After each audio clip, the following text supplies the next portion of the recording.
Oi, pessoal. Como é que vocês estão, né? Vocês assistiram a aula passada, né? Gostaram do conteúdo bem atrativo, né? São acontecimentos que refletem muito, né? No nosso, na nossa própria, fala da nossa história, né? Mas é algo que nos remete muito, né? Muitos aspectos. Hoje não vai ser diferente. Vamos abordar ainda sobre esse contexto todo do Brasil, mas hoje a gente especificamente vai falar um período que é o período regencial. O período regencial ele vai de 1831 até 1840, né? Essa imagem aí é a imagem do príncipe Pedro Alcântara, né? Que daqui a pouco eu vou exemplificar melhor e vamos lá dar início, né? Esse conteúdo. Primeiro a entender, né? O significado, né, da abdicação de Dom Pedro I, que ocorre no dia 7 de abril de 1831, né? Com a ascensão da aristocracia rural, o povo passava a se manifestar e exigindo aí o direito à participação política que não ocorria, né? E a descentralização também política administrativa, ou seja, que cada província tivesse uma autonomia, né? Aí ao lado vocês observam, legal é você, tão brasileiro quanto eu, né? Só que em relação à imagem você já vê a questão diferente. Ele é brasileiro, mas a diferença, né? Aqui a gente está falando da participação política, mas a diferença já está no contexto dos dois ser brasileiro, mas cada um tem direitos diferentes. Então, isso foi um dos significados dessa abdicação de Dom Pedro I, né? Naquele período, os grupos que disputavam, né, o poder durante a regência eram exatamente esses aí que vocês estão observando. Partido, né, como era a composição do partido e os interesses que eles defendiam. Então, o partido, os restauradores ou os caramurus eram compostos por comerciantes e militares portugueses e tinha também a figura bastante emblemática de José Bonifácio. Vocês estão assistindo a novela, né? Vocês estão observando alguns desses aspectos que a novela aborda. E os interesses, né? Os interesses que eles defenderam é o retorno, né, do partido e o absolutismo monárquico que desapareceram em 1834. Já os liberais moderados ou chimangos, a composição era toda pela aristocracia rural e tinha como o maior participante o padre Feijó. E eles tinham por interesse a manutenção da monarquia centralizada e o voto censitário. Já o outro partido, que eram os liberais exaltados ou os farroupilhas, eles eram basicamente da classe média urbana, né, e tinha como seu principal líder, né, Cipriano Barata. E eles defendiam aí a descentralização, ou seja, a autonomia provincial da República e o direito aí do voto, que não tinha, né? Nessa correlação surge aí as regências, né? Nesse caso aqui a regência trina, eram compostos pelos senadores Nicolau Vergueiro, né, pelo brigadeiro Francisco de Lima e também por Joaquim Carneiro Campos. Então foram as três pessoas que formavam aí as regências, ou seja, a regência trina. Que essa regência trina provisória, ela ocorre entre abril e junho de 1831. E também teve a regência trina permanente, né, com o brigadeiro Francisco de Lima, o Braulio Muniz e o Costa Carvalho, né? A diferença, um era provisória e o outro era permanente, né? E a criação também da Guarda Nacional, que ela nasce aí em 1831. que era uma milícia armada, né? Criada por iniciativa dos ministros de Justiça, o padre Diogo Feijó, e comandada aí os aristocratas regionais, que tinham o título aí de coronel. Era composto por eleitores recrutados nessas províncias, e o objetivo da guarda, né, dessa criação da guarda nacional, era reprimir os movimentos populares e assegurar a manutenção da ordem e da unidade territorial, né? Ali está o Barão de Araúca, que foi coronel da Guarda Nacional. E a Guarda Nacional aí, né, com seus soldados da cabanagem. Também, nesse período da regência, né, período regencial, houve também o ato adicional, o ato substituído de Miranda Ribeiro, onde ele criou as assembleias legislativas provinciais, ou seja, houve aí a autonomia provincial, suspendeu o poder moderador, que era exclusivo do imperador, e extinguiu aí o Conselho de Estado.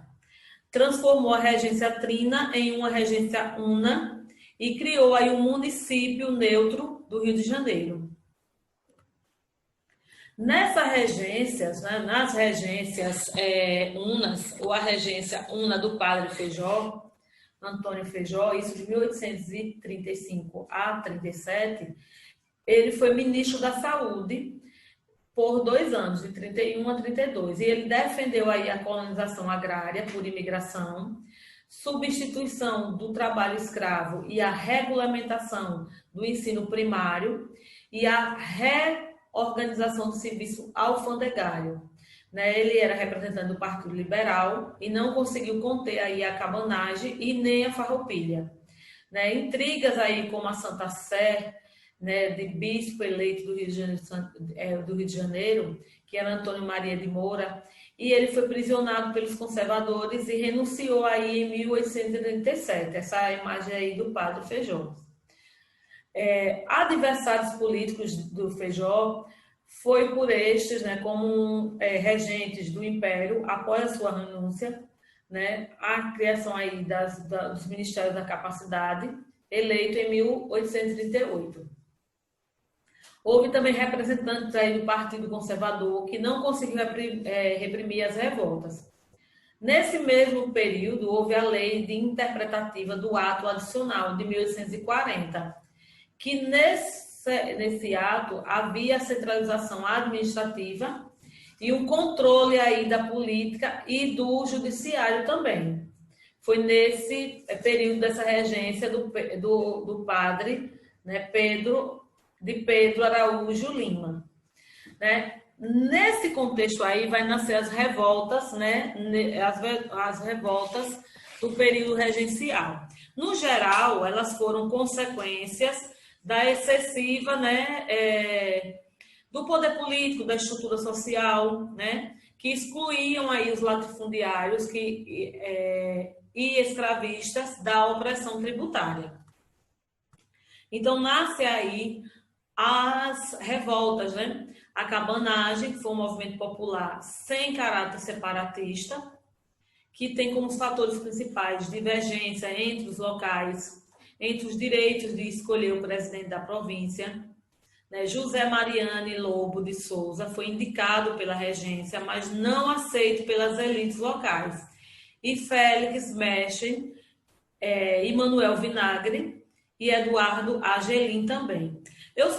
Só para que vocês entendam, eu coloquei isso de uma forma bem rápida, porque na próxima aula eu vou falar bem exclusivamente as características de cada rebelião, de cada revolta no período regencial, tá certo? Então, não fique assim, eu não estou entendendo, não deu para entender porque foi muito rápido. Aqui eu estou colocando característica bem sucinta, porque na próxima videoaula que vai ter cada um especificamente, tá certo? Então, Manuel Vinagre, ele foi assassinado, que ele era líder cabano, Os cabanos matam Lobo de Souza, e há uma adesão em massa dos cabanos, que deu aí um movimento de caráter popular. né, a falta de organização no plano de governo e sofridas, né, foram sofridas pelos cabanos que se enfraqueceram aí a revolta. Mas, né, a que mais destacada, a revolta popular de nossa história. Aí é um monumento hoje, né, em homenagem aos cabanos, que também eu vou destacar na próxima aula para vocês, tá certo? Depois também a gente vai observar também a rebelião de Farroupilha, que foi a mais longa guerra da história civil, né? Isso no sul do país, de 1835 até 45. Houve movimentos elitistas dirigidos aí pelos estancieiros, e a causa principal dessa revolta foi os elevados preços alfandegários cobrados sobre os produtos do Sul. Que produtos, né? Charques, o couro, os muares. E a principal liderança foi Bento Gonçalves, onde ele proclamou a República do Rio Grande e a República de Piratini, após a prisão e a fuga da Bahia. Aqui, ao lado aí, ao lado direito, vocês observam a Casa da Câmara da Cadeia de Laguna, isso na Santa Catarina, que foi sede da República Juliana. Esses movimentos, né, emancipacionistas e republicanos, influenciados aí pelos vizinhos platinos também. Após aí uma década, né, de insegurança, né, a partir das concessões que existia feita pelos governos imperial, houve aí anistia. E aqui são as principais personalidades envolvidas. José Garibaldi, que foi herói de dois mundos, e ele foi exilado no Rio de Janeiro. Já Davi Canabarro também, Duque de Caxias, que vocês, acho que desde o fundamental, vocês têm, né, sabem, né, da importância do Duque de Caxias, e Bento Gonçalves, ali também ao lado. Houve também a revolta dos malês, foi a revolta de Salvador, negros islamizados, né, das etnias dos Haussás, que eram escravos de ganhos, revoltaram-se dos maus tratos e da imposição aí do catolicismo. Então, esses rebeldes pretendiam assassinar brancos e mulatos, mas foram delatados, e a Guarda Nacional acabou massacrando-os, impedindo aí o êxito dessa revolta. Ali ao lado é um plano que os planos dos malês foram traçados em árabes, já para que eles não fossem descobertos. E também outra revolta foi a Sabinada, né, na Bahia também, movimento dirigido por camadas médias da sociedade de Salvador contra aí contra a centralização, né, da regência, no governo de Araújo, que era conservador. O líder, né, desse movimento foi o médico Francisco Sabino, por isso o nome Sabinada. Ele queria separar do Brasil até a maioridade de Dom Pedro II. Ele foi fundada a República Baianense e teve duração efêmera, né, sendo sufocada por tropas governistas. Alguns foram anistiados ou degradados para outras províncias aí do Brasil. E também a Balaiada, né, no Maranhão. Foi uma revolta também popular contra o centralismo e o descaso dos governantes e os latifundiários com a situação de miséria do povo. Então, tinha os liberais, que eram os bentivis, e tinha os conservadores, que eram os cabanos. Então, no início, essa lei, né, de prefeitos nomeados pelos presidentes das províncias, os cabanos monopolizaram e os perseguiram os bentivis. Manuel Francisco dos Anjos Ferreira foi recrutado para servir nas tropas oficiais. O Preto Cosme, que também revolta dos escravos, apesar de dominar Caxias, né? Isso em 1839, a desorganização enfraqueceu o movimento, favorecendo aí o massacre que foi comandado pelo brigadeiro Luiz Alves de Lima e Silva, entre 1840 a 1841. Manuel dos Anjos, ele morreu em combate e outros foram anistiados para lutar contra a reforma que foi liderado por Preto Cosme. Nesse período também das regências, no período regencial, houve o golpe da maioridade, que ocorreu em julho de 1840, onde incentivada a iniciativa dos liberais, com destaque para o senador José Martiniano de Alencar, visando aí retomar o poder. Né? Foi a tentativa de evitar a fragmentação da política, que já estava ocorrendo no país, e a partir daí da ascensão antecipada do imperador, né? Que tinha pouco, ainda estava na infância, incompletos na época. Aqui do lado é o senador José Martiniano de Alencar e a aclamação de Dom Pedro II, né? Então, na próxima aula a gente vai observar, como eu já falei, né? Vai observar todos os movimentos, só que individualmente com as características mais formadas, tá certo? Agora vocês peguem o livro de vocês, né, que eu vou fazer a correção da atividade, a atividade da página 301, 302 e 303, tá certo? Então pegue o livro para fazer a correção direitinho, para saber se vocês responderam certo ou não. Então, na primeira questão, leia a frase a seguir, isso da página 301, e marque o X na alternativa que apresenta o trecho que completa corretamente e depois completa a lacuna da frase com o trecho que você escolheu. Então, era uma característica do governo de Dom Pedro I. Então, a característica era o autoritarismo e a preocupação em garantir os seus interesses em primeiro lugar. Então, você marca o X na alternativa do meio e completa a informação. Na segunda questão, em 25 de março de 1824, Dom Pedro I outorgou a Constituição Política do Império no Brasil. Em relação à Constituição de 1824, assinala a alternativa correta. Então, a alternativa correta é a letra C. Por quê? Porque, né, essa organização política foi instaurada pela Constituição de 1824, que dividia em 4 poderes: executivo, legislativo, judiciário e o moderador, sendo que o último determinava a pessoa do imperador como inviolável e sagrada. Na página 302, na terceira questão, durante a Confederação do Equador foram escritos alguns panfletos para divulgar as reivindicações dos revoltosos à população. Leia a seguir um trecho do panfleto distribuído pelos participantes da Confederação do Equador e depois responda as questões no caderno. Então, na letra, no texto está escrito assim: esta é a ocasião pernambucana de mostrar que somos livres, somos fortes, né? E aí vai. Na letra A, onde se iniciou e quando ocorreu a Confederação do Equador. Então, a Confederação do Equador ela se iniciou em Pernambuco, isso em 1824. Segundo o panfleto, quais outros locais estavam a favor da revolta? Então, segundo o panfleto, já está dizendo aqui, né? Então,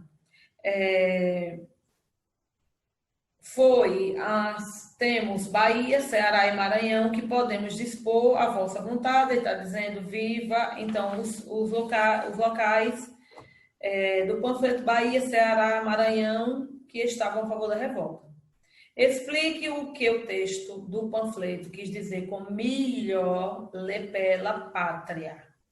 Então, né?